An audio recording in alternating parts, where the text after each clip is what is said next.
Si vous regardez cette vidéo, c'est que vos résultats au concours ne vous satisfont pas pleinement et que vous envisagez de cuber. Est-ce une bonne idée?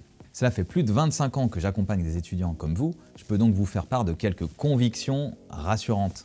Première conviction, on n'est jamais heureux de cuber. Au moment où vous visionnez cette vidéo, vous êtes sans doute épuisé et vous n'avez qu'une seule envie, partir en vacances et accepter par dépit votre meilleure école. Détendez-vous. 100% des étudiants qui cubent et qui intègrent une grande école l'année d'après ont été dans la même situation que vous, fatigués et déçus. Mais écoutez alors les convictions qui suivent. Dans le monde incertain et concurrentiel qui se profile, un diplôme du top 3 ou du top 5 aura beaucoup plus de valeur que le diplôme d'une école du top 10, que l'on peut rejoindre aisément par admission parallèle. Cuber pour se donner le plus de chances d'avoir une grande école est donc nécessairement une bonne idée. Troisième conviction, en choisissant de cuber, vous aurez 99% de chances d'avoir une meilleure école que celle que vous avez obtenue cette année. En plus de 25 ans de métier, j'ai dû avoir des contre-exemples qui tiennent sur les doigts d'une main. Soyez donc rassurés, vous aurez très certainement une meilleure école. Laissez-moi vous donner deux exemples récents d'étudiants ayant bien fait de cuber.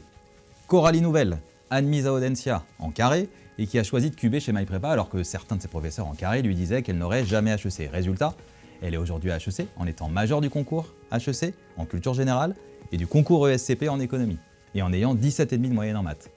Pas mal pour quelqu'un qui n'avait pas le niveau. Thomas Leroy, deuxième exemple, un étudiant de nos formules de cours de soutien à l'année qui n'avait quasiment eu aucune école en carré à cause des notes catastrophiques en maths et qui, dans un sentiment de révolte, a choisi de poursuivre l'aventure prépa. Et il a bien fait. En cube, ses notes ont décollé presque partout. En maths, sa moyenne est passée de 6 à 15, en culture générale de 11 à 17 et en langue de 10 à 14. Quatrième conviction, si vous avez réussi à être admissible en carré dans une école du top 10, vous aurez de grandes chances d'être admis dans le top 3 en cube. Là aussi, nous avons eu la chance d'accompagner de nombreux étudiants en cube avec ce genre de résultats en carré et leurs progrès ont été décuplés en cube. L'année de cube est bien souvent l'année de la maturité et du décollage car souvent en carré, les concours arrivent trop tôt. Cinquième conviction, l'année de cube doit être une année de rupture. Vous le savez sans doute, la plupart des étudiants qui cubent et qui réussissent leur concours en troisième année ont fait le choix de remettre à plat leur méthode. Cela se traduit dans bien des cas par un changement de prépa. Le choix de la prépa sera donc crucial. Je vous invite à nous rencontrer pour découvrir nos classes de cube chez MyPrépa à Paris ou à distance. Résumons. 100% des futurs cubes sont fatigués et déçus. Le diplôme est fondamental dans un monde incertain. Vous aurez une meilleure école en cube qu'en carré, très certainement. Vous passerez du top 10 en carré au top 3 en cube. Et l'année de cube doit être une année de rupture. Si vous hésitez encore, vous pouvez faire le test Dois-je cuber conçu par MyPrépa. J'espère vous retrouver bientôt à Paris ou en ligne lors de nos journées d'immersion.